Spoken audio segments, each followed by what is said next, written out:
Bien. Lo que vamos a hacer hoy es, vamos a romper el supuesto de modelos univariados. Entonces, cuando yo inicié la discusión, les dije que iba a hablar, iba a trabajar con procesos estacionarios univariados, ¿no? Entonces, esa era como una de las características principales de la primera parte del curso, que era que todos los procesos que utilizáramos iban a ser univariados. Denme un segundo porque me falta configurar mi proyección.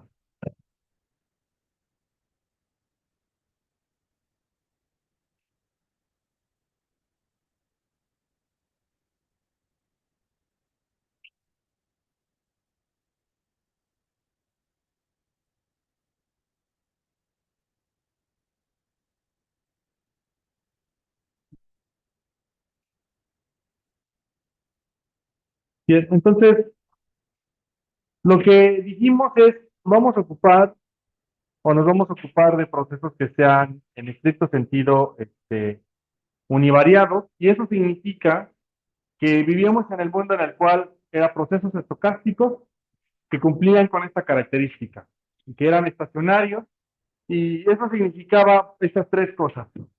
Lo primero era que la media era constante, que eso es más o menos lo que significa la primera parte de la definición. La segunda era que era la varianza constante y la tercera era que la covarianza solo dependía de la diferencia que existía entre los dos tramos que estábamos midiendo su autocovarianza. Eh, bien, ahora lo que voy a hacer es voy a mantener todos estos supuestos, es decir, voy a seguir manteniendo la idea de que los procesos son estacionarios en media, en varianza y en covarianza. La diferencia es que ahora voy a hablar de dos o más procesos a la vez. Eso es lo primero que voy a romper. Entonces, lo que había venido asumiendo era que los procesos univariantes se podían describir como esta forma, que esta forma era lo que nosotros conocemos como los arimas, PQ, y este tipo de modelos tenían un objetivo particular, que era modelar una serie en función de la información pasada de la misma serie. Ahora, una de las cosas que asumimos cuando modelamos este tipo de problemas era que el error se comportaba como estoy indicando aquí en esta definición, que era que el error también era estacionario, con la diferencia de que su media era exactamente cero y que su covarianza era igual a cero también. Entonces, son las dos diferencias respecto de los demás casos. Los demás casos son un poco más libres, pueden tener una media distinta de cero y una covarianza también distinta de cero, pero en general el término de error cumplía con estas condiciones. Ahora, ¿qué es lo que voy a hacer? Voy a asumir que tengo dos o más procesos, ambos, o bueno, todos los que yo incluya en mi análisis, cumplen con esta condición. Cada uno de los procesos que yo incluya van a cumplir con esta condición. Entonces, ¿qué es lo que les propongo que analicemos ahora? El concepto de causalidad de Granger. Entonces, para analizar el concepto de causalidad de Granger, partamos del ejemplo más sencillo, que es asumir dos series. Entonces, voy a asumir que tengo dos series que conviven de forma conjunta. Tengo la serie X y la serie Y, que tienen alguna relación, ¿sí? Entonces, y voy a definir dos conjuntos. El primer conjunto que quiero definir es este conjunto, el conjunto de X, que es como lo podemos interpretar es toda la información que conocemos de X hasta el momento T. ¿Qué conocemos de X hasta el momento T? Todos los valores observados de X. Eso es lo que conocemos. A ese le llamamos conjunto o información de X. Luego voy a tener a Y barra, y a este le voy a denominar también como conjunto de información del proceso Y, proceso Y. Ahora, a la suma de los dos conjuntos le voy a llamar como conjunto de información. Este va a ser el conjunto de información total.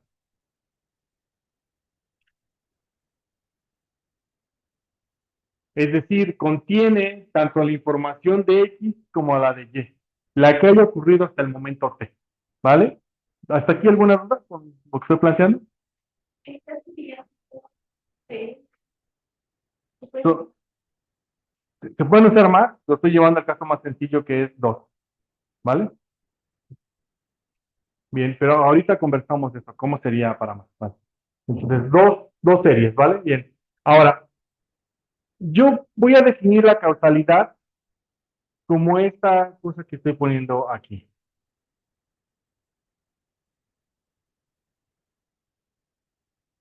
Uy, me falta un poco de espacio. Entonces, yo voy a decir que X causa Y, aquí tengo un typo, perdón, omitan, aquí tengo un typo, perdón. Entonces, digamos, existe causalidad de Granger o X causa a Y, si es lo que estoy diciendo, X causa Y, sí, solo sí, una regresión lineal da como resultado esta expresión. ¿Qué significa esta expresión? Significa que la varianza observada considerando el proceso Y condicional en que podemos observar todo el conjunto de información es menor que la varianza observada para el proceso Y, pero considerando solo el conjunto de información de observado menos la información de X. Sí, en cierto sentido sí, podríamos decir que otra manera de expresarlo sería como decir que aquí en realidad es la varianza, perdón, déjenme, voy a colocarlo por acá. Otra forma de decirlo sería que la varianza de Y, pero noten Y más uno, es decir, estoy pronosticando, es decir, estoy pronosticando el siguiente valor de Y. Es decir, la variabilidad del siguiente valor de Y, condicional en toda la matriz de información, es menor que haber estimado a Y, pero considerando únicamente la información de Y, como bien decía, ¿no? Eso es lo que estoy diciendo. Entonces, ¿cómo lo podríamos interpretar también? Otra forma de interpretar esta situación es decir que el modelo restringido genera más varianza que el modelo menos restringido. ¿Sí? ¿Queda clave? O profundizo un poquito más eso. Ok, vale. ¿Qué significa un modelo restringido? Bien, vamos a asumir de esta manera. Vamos a tratar de ejemplificarlo de una forma muy sencilla. Cuando ustedes, y si la primera vez que hicieron una regresión, seguramente les dijeron que la regresión era de esta forma.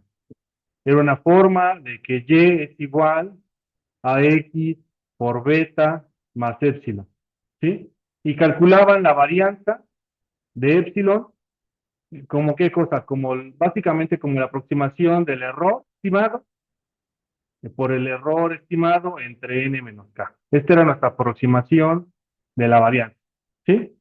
Y digamos, esta aproximación de la varianza resultaba de que asumíamos que en X teníamos toda la información observada, ¿sí?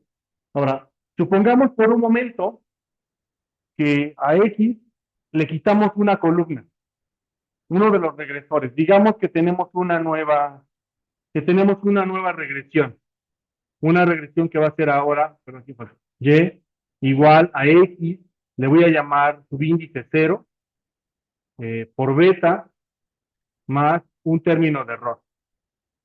Entonces, la primera pregunta que quiero que pensemos un poco es, si yo calculo la varianza de esta nueva, bueno, aquí es varianza, de esta nueva regresión, de la misma manera, E' por E entre n menos k, pero pongamos de subíndices, este sería un nuevo término de error, no sería igual al término de error de arriba. Subíndice 0. Este también sería una desviación distinta y esta sería mi aproximación de la varianza. La primera pregunta que quiero que pensemos un poco es, ¿qué tipo de relación guardarán la varianza, esta varianza con esta varianza? ¿quién será más grande? ¿La varianza de epsilon sub cero o la varianza de epsilon? ¿Perdón? El restringido sería sub cero. ¿Por qué sería restringido? Por como lo planteé, dije, lo que estoy haciendo es quitándole una columna X, estoy diciendo, este X sub cero tiene menos regresores que el X de arriba. Entonces estoy restringiendo el modelo. ¿Qué ocurre como qué situación es esta? Es como, por ejemplo, cuando no hay mucha información o decidimos omitir información, ¿no? Entonces, si decidimos omitir información, en realidad estamos dejando que el modelo sea más restringido porque te está capturando menos de la variabilidad observada. Entonces, ¿quién será el término de error más grande? Seguramente el del segundo caso. Entonces, esta varianza, la varianza epsilon sub cero, será mayor porque es un modelo más restringido que captura menos variabilidad y por lo tanto el error es más grande. ¿Sí? Entonces, regresémonos ahora a nuestra causalidad de Granger. Entonces, ahora bien, la variabilidad considerando todo el modelo, toda la información, debe de ser menor que la variabilidad omitiendo un pedazo de la información. Eso es lo que significa. Si esto ocurre, decimos que X Granger causa a Y, porque quitarla del set de información genera más varianza, restringe más el proceso. ¿Sí? ¿Dudas con eso? ¿Estamos bien con esa idea?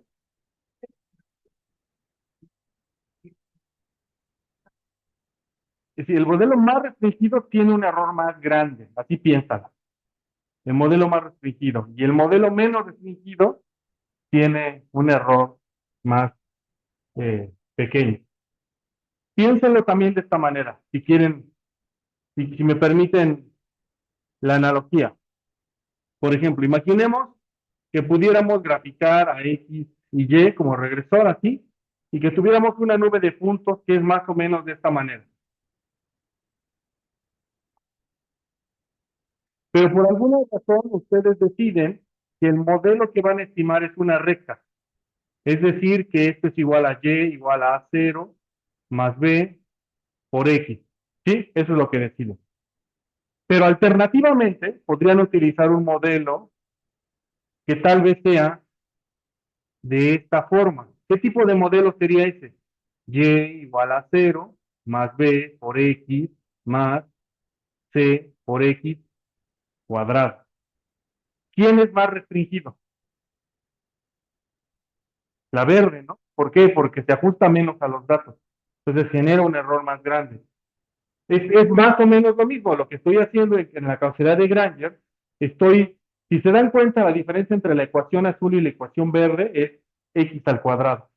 Es algo equivalente a lo que estoy planteando cuando hago Granger causa. Digo, imaginemos por un momento que lo que hacemos es que al conjunto de información le quitamos un pedazo.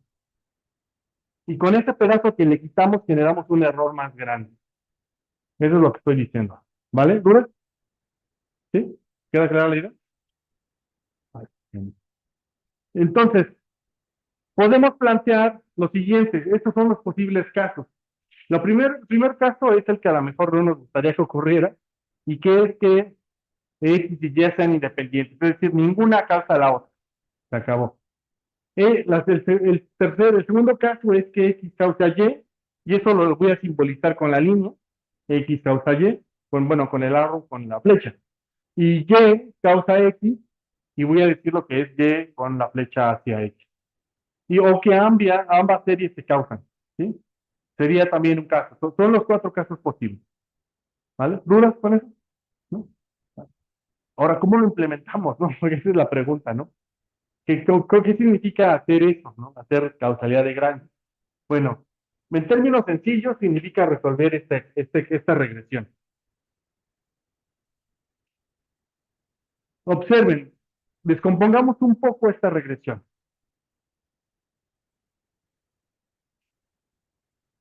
Voy a hacer un poco de espacio aquí.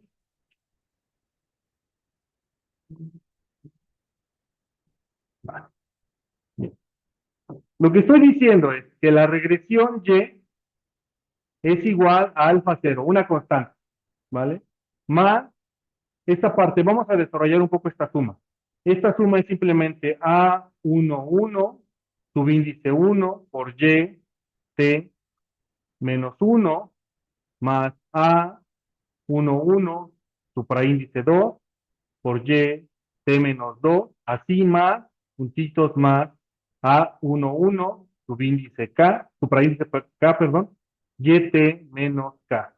Hasta aquí, ¿qué parece esto? ¿Un AR de qué orden? De orden K. Hasta aquí parece un AR de orden K. Ahora, ¿qué significa el segundo tramo de la ecuación? ¿Qué se está expresando en el segundo tramo de la ecuación? En este tramo. No, no son medias móviles. ¿Quién es ese X que está ahí? Es otra serie, ¿no? Otra serie totalmente distinta. Entonces, lo que tengo aquí es más A12, subíndice 1, XT menos 1, más A12, supraíndice 2, XT menos 2, así hasta A12, supraíndice K2, YT menos K, subíndice 2. El de arriba me faltó un subíndice al K para decir que sean distintos, ¿no? Este es K1. Entonces, lo que tengo aquí abajo es otro componente. Básicamente, si se dan cuenta, lo que estoy diciendo es que Y se puede descomponer en la información de Y misma más el conjunto de información de X. Estos son los dos conjuntos de información. Así los estoy incorporando a la regresión. ¿Vale? ¿Hace sentido esto? ¿Sí? ¿A alguien no le hace sentido esto? ¿Estamos bien aquí? En la primera empieza K igual a 1 y la otra K igual a K.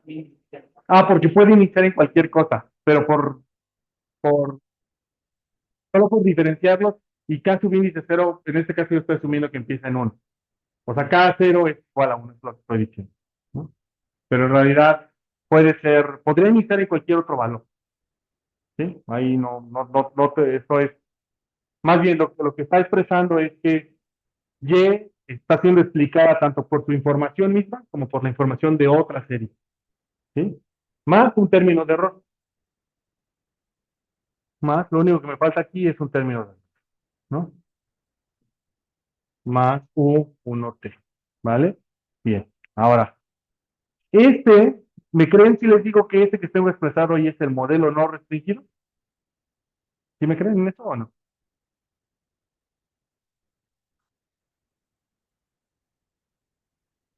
¿Cuál sería el modelo restringido entonces? Sería únicamente Y. No, de hecho, podemos hacerlo así. El modelo restringido sería tomar totalmente esto, pegarlo aquí abajo y únicamente quitarle quién, a X. Todo esto quitarle a X. Sería quitarle todo esto.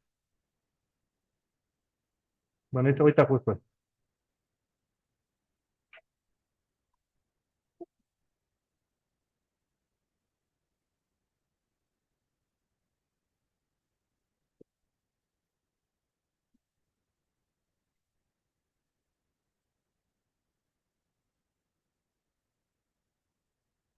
Entonces, el modelo no restringido es el de arriba, el modelo restringido es el de abajo.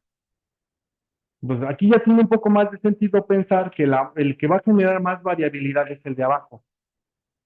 Porque en estricto sentido, pensando como regresión, siempre que hacemos regresiones, separamos información observable de la información no observable. En la no observable se va el término de error. Entonces, lo que estoy diciendo en el modelo de arriba es que parte de la información no observable la está capturando X. ¿Sí? Por eso puedo decir que tienen relación. Si notan, si X y Y tienen relación, la ecuación de arriba tiene que generar un término de error menor. Si el término de error es igual, es decir, si la variación de arriba es la misma que la variación de abajo. ¿Qué significaba en términos de X? Que X no cambiaba en nada el modelo, que X era independiente a Y, ¿no? Pues en ese caso, si ocurre que la variabilidad del modelo de arriba y la variabilidad del modelo de abajo es la misma, entonces quiere decir que en realidad X no tiene ninguna relación con Y. Eso es lo que querría decir. Ahora, en términos de prueba de hipótesis, lo voy a plantear así. Lo que voy a decir es que en general voy a probar esta hipótesis. Eso es lo que quiero probar. Voy a probar que los coeficientes asociados a la parte roja de la ecuación de arriba, ahorita la muestro, son exactamente igual a cero. Si son exactamente igual a cero, quiere decir que su efecto es nulo sobre Y. ¿Sí? Quiere estos coeficientes que están aquí implicarían que cada uno de estos, este coeficiente y este coeficiente sean igual a cero. Y eso implicaría que esta parte es totalmente ajena a Y. Ahora, ¿cómo voy a resolver esto en términos de prueba estadística? Lo voy a resolver con una prueba F.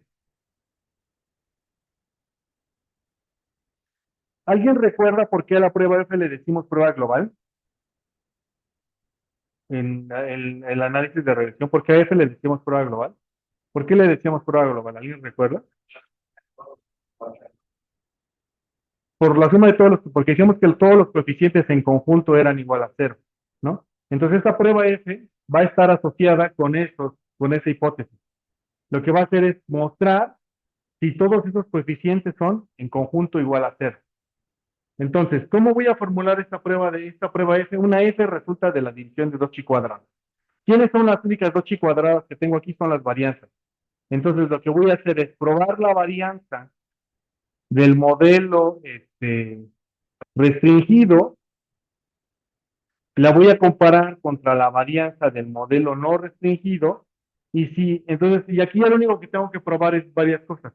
Si esto es mayor que 1, ¿qué querría decir? Querría decir que la varianza del modelo restringido es mayor. Si esto es igual a 1, querría decir que las dos varianzas son lo mismo. ¿Y eso qué significaría en términos sencillos si ocurre el segundo caso? Si ocurre el segundo caso, querría decir que haber agregado a X como regresor o haberlo quitado es irrelevante. El caso que nos interesa es el de arriba. Mostrar que cuando quitamos a X, esta varianza se vuelve mayor a 1. Este es el caso que a mí me interesa. Ese es el que yo quiero revisar. ¿Vale? Bien, ¿dudas con esto? Mayor a 1, porque son pruebas de varianza. Déjenme, son razones de varianza. Lo que es lo más que puede ocurrir con esta es que sean el mismo. Déjenme, de hecho lo debo poner aquí tal vez. Siendo formales, son dos posibles casos, que sea mayor a 1 y que sea igual a 1. Si es igual a 1, entonces vamos a decir que X causa a Y. Esa sería la conclusión. Si son igual a 1, entonces podríamos decir que X y Y son independientes. ¿Vale? ¿Dudas? ¿Cuál sería el caso intermedio? ¿Cuál pensarías tú?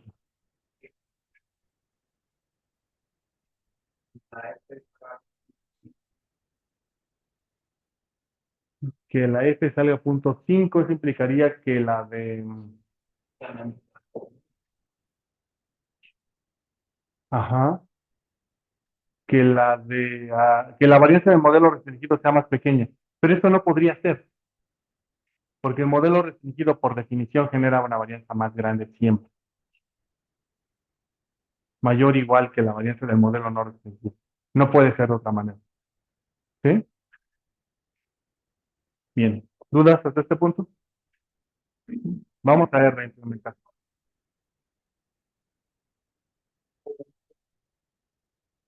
Si es igual a 1, quiere decir que X y Y no guardan relación.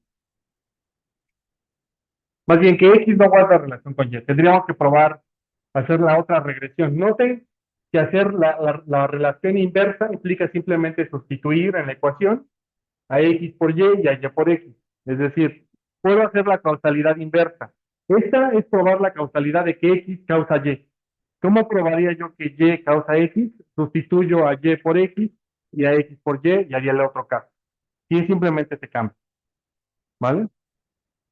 ¿Dudas con esto hasta este punto? ¿Hacemos un ejercicio? Sí. En el cojo hay X. El último. Ah, el último es un X. Gracias. Se me fue aquí un. Ay, este muchacho es X. Ay, no se cerró. Muchas gracias. Es un X. ¿Dudas hasta este punto? Ok, vamos a R entonces.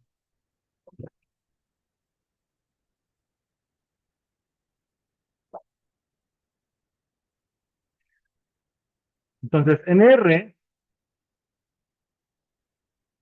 voy a trabajar con clase 13, causalidad de Granger.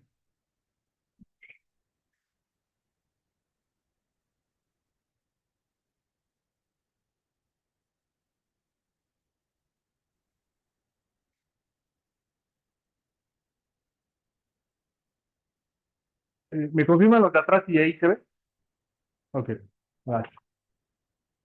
Bien, entonces, clase 13, vamos a ver causalidad de Granger. Entonces, ¿qué es lo que necesito para causalidad de Granger? Necesito estas bibliotecas. Y estas bibliotecas, en realidad todas las conocemos. Creo que tú tal vez sea nueva, tal vez, pero tú tiene una serie de paqueterías necesarias para LMT.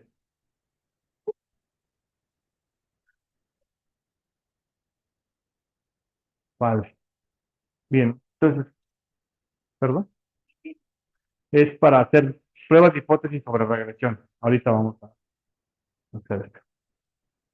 ¿Vale? De hecho, la abreviación es Linear Model Test. Eso es lo que significa. ¿Vale? Bien. Entonces vamos a importar los datos. Pues estamos trabajando con datos de los que ¿se acuerdan de esta tabla que creamos de la clase pasada? Que son datos desestacionalizados. Y esos son mis datos con los que voy a trabajar. Bien. Voy a seleccionar una serie de datos de ahí. Concretamente voy a seleccionar el INPC ajustado o desestacionalizado y su diferencia logarítmica y también el tipo de cambio y su diferencia logarítmica, los testes y su diferencia logarítmica. Voy a ejecutar estas líneas para volver por series de tiempo, estas 6 series, y voy a hacer un gráfico con concretamente la diferencia logarítmica del INPC, la diferencia logarítmica del tipo de cambio y de los testes. Y se ven de esta manera, mis series, ¿vale? Entonces, se ven más o menos estacionarias. Como les dije, yo a este momento no tengo una prueba, la voy a hacer, de hecho, como en 3 semanas voy a tener que hacer una prueba para demostrar que estas pruebas series son estacionarias, pero de este momento, lo único que yo sé para aproximar estacionariedad es volver la diferencia logarítmica. Eso es lo que sé hacer en este momento. ¿Vale? Bien. Entonces, vamos a hacer una prueba de causalidad de Granger. Lo primero que voy a hacer es generar un data frame que va a contener a las 3 series que quiero probar si se Granger causan. Entonces, tengo la diferencia logarítmica del INPC, la diferencia del tipo de cambio y la diferencia logarítmica de los CEPES. Todo eso lo voy a guardar en un objeto que se llama datos. Para observen que estoy tomando las series en diferencias logarítmicas porque uno de los supuestos es que las series sean estacionarias. Para que yo pueda implementar causalidad de Granger, las series deben ser estacionarias. No podría hacerlo para otro tipo de series. Esta técnica sigue siendo de la familia de las series estacionarias. Entonces voy a guardar este objeto en datos y luego le voy a poner la columna de fechas y ya, voy a ver cómo quedan los nombres de este data frame. Y lo que quedaría es un objeto, aquí tengo datos, y ya está.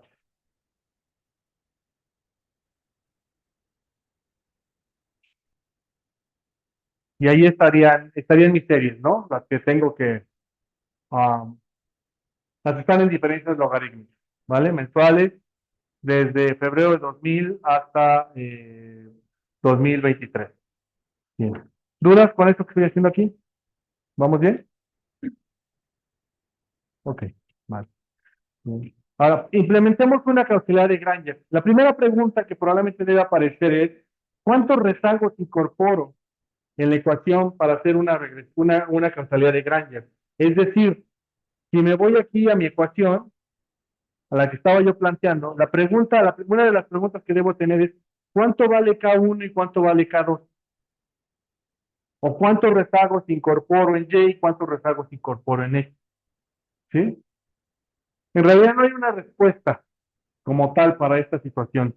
Lo que hemos hecho un poco por parsimonia es asumir que K1 es igual a K2, entonces lo que decidamos como rezagos para la primera parte los tomaremos para la segunda, entonces utilizaremos siempre esa idea de que K1 es igual a K2 y siempre haremos lo mismo. Ahora bien, hay una serie de reglas que se suelen utilizar.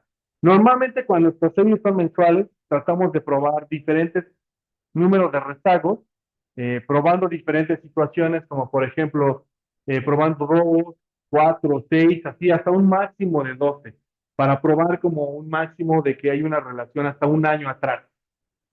Eso es como una cosa que hemos como convenido, pero en realidad aquí sí influye mucho que tanto conozcan ustedes el fenómeno.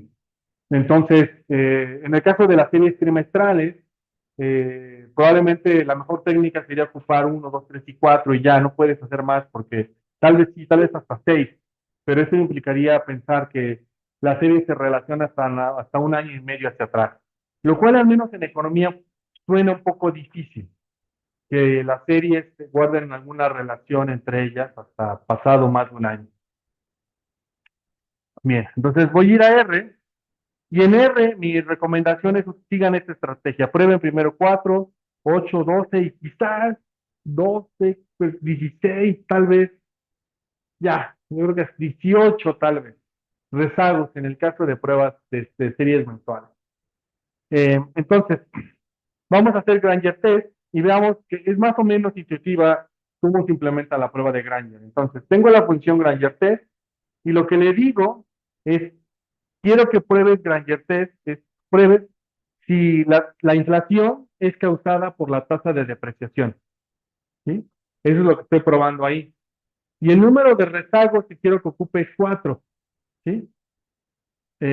Entonces, vamos a ejecutar esta instrucción y aquí tengo el resultado. Entonces, ¿qué es lo que pueden ver? El modelo 1, ¿qué modelo es? ¿Cómo le llamaríamos a este modelo?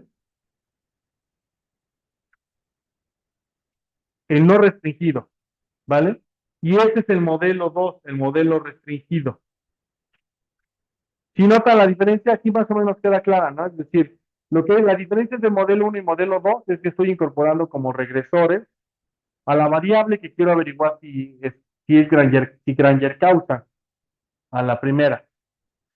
Entonces, ya nomás, esto lo único que consiste es en hacer básicamente una nova, tal cual una nova de su curso de estadística que se tomaron, y es construir la prueba F asociada. Aquí está el estadístico F, el estadístico F nos da 3.051. Ya nada más de ver lo que nos da 3, ¿qué es lo que podemos concluir?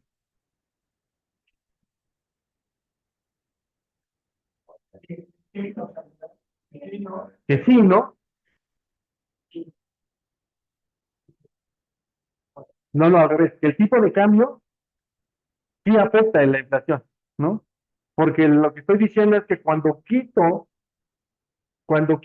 la tasa de depreciación o la diferencia del tipo de cambio, cuando la quito, la varianza que se genera es 3 veces la varianza del modelo cuando le incluyo. Entonces, esto significa ese 3. La varianza del modelo restringido es 3 veces la varianza del modelo no restringido. En términos de prueba de hipótesis, básicamente lo único que tendremos que ver es el p-value. Como si el p-value da menor a 0.05, ya podríamos este, aceptar o rechazar la hipótesis nula, según sea el caso. En este caso, el p-value que me da es 0.01, es menor a 0.05, por lo tanto rechazo la hipótesis nula. ¿Cuál es la hipótesis? ¿No? Bueno, la hipótesis la planteé aquí.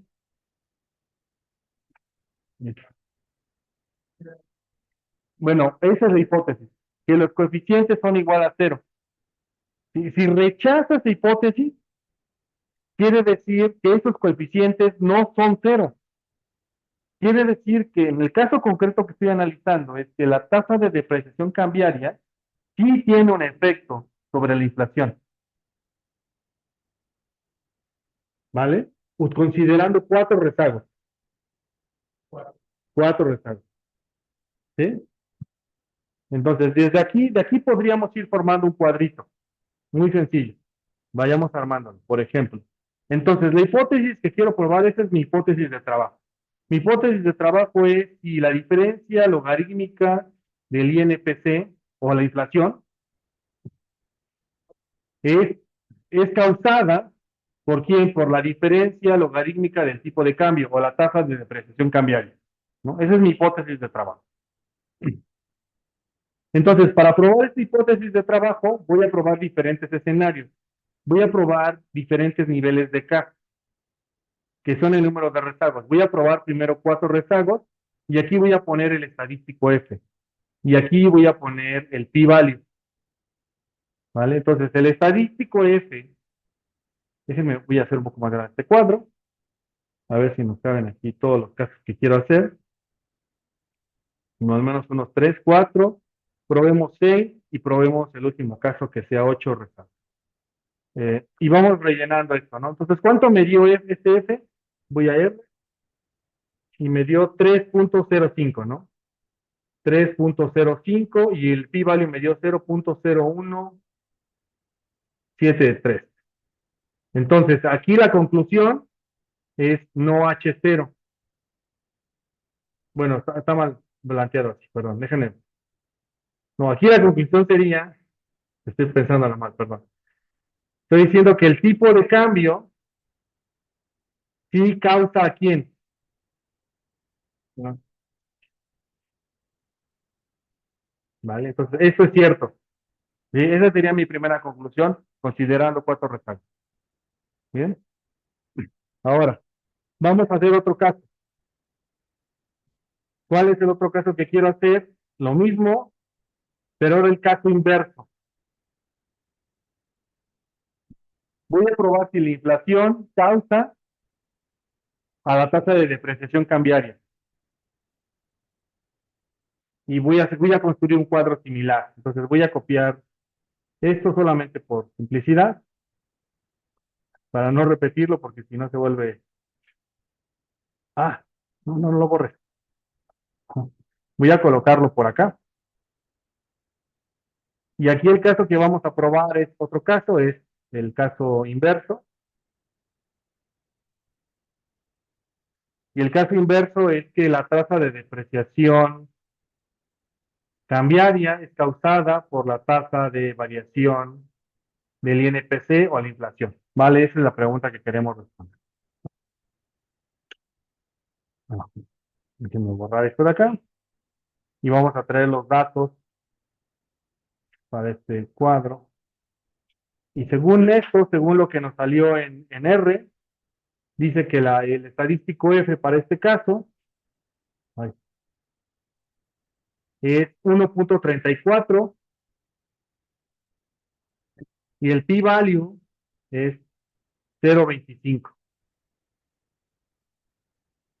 Nos salió algo mayor a 0.05 y nos salió muy cercano a 1. Noten, es muy cercano a 1.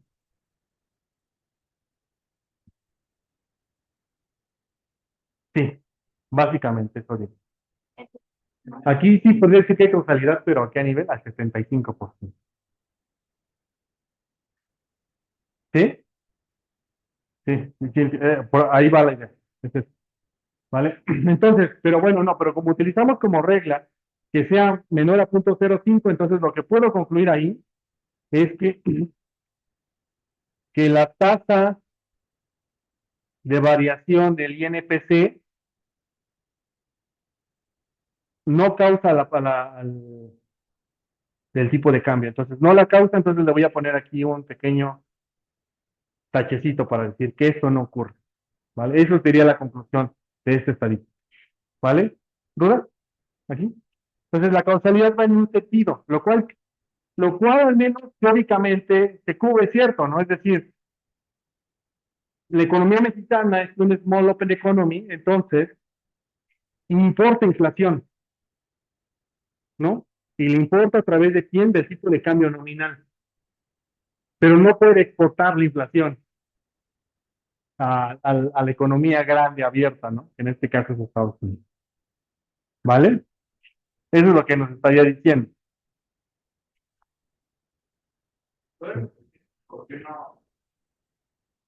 Ah, claro, porque nos salió, porque el p-value se fue mayor a 0.05. Esa es una primera conclusión. Pero la F es casi 1.34. Quiere decir que el modelo restringido y el no restringido generan casi la misma varianza. Entonces, una regresión que quiere explicar la variación del tipo de cambio, incluyendo a la inflación, básicamente sí, le es irrelevante a la inflación, al tipo de cambio. Eso es lo que estoy diciendo. ¿Sí? ¿Más o menos o no?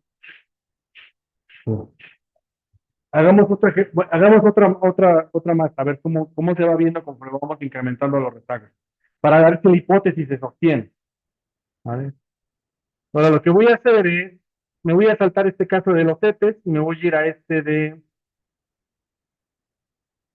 considerando 8 rezagos, y lo primero que voy a hacer es probar si el tipo de cambio causa la inflación considerando 8 rezagos. Y me resulta que ahí me da 2.66. Entonces aquí estamos en el mundo de los 8 rezagos. Déjenme borrar esto. Estamos en el mundo de los 8 rezagos.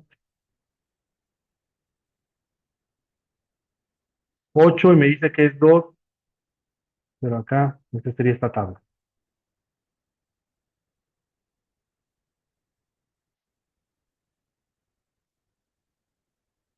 Entonces sería 8 rezagos y me dice que es 2.66.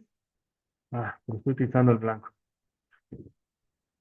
2.66 y el p-value es 0.07779, al revés, ¿verdad? 79.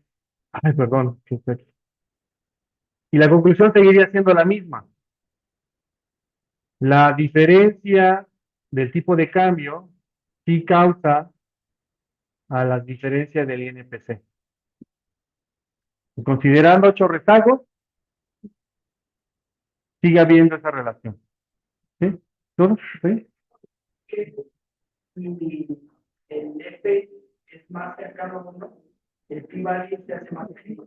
Porque este F no solo depende de la relación, sino depende del número de rezagos que estamos incluyendo. Sí, o sea, sí, entiendo tu punto. De eso debería ser un p-value tal vez más grande que este, ¿no? Sí, pero es que este F, si te das cuenta, observa aquí, si observan en R, noten que los grados de libertad cambiaron. Aquí tengo estos grados de libertad y una prueba de arriba tiene estos grados de libertad.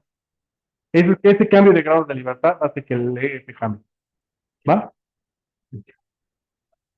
Es por los números de rezagos.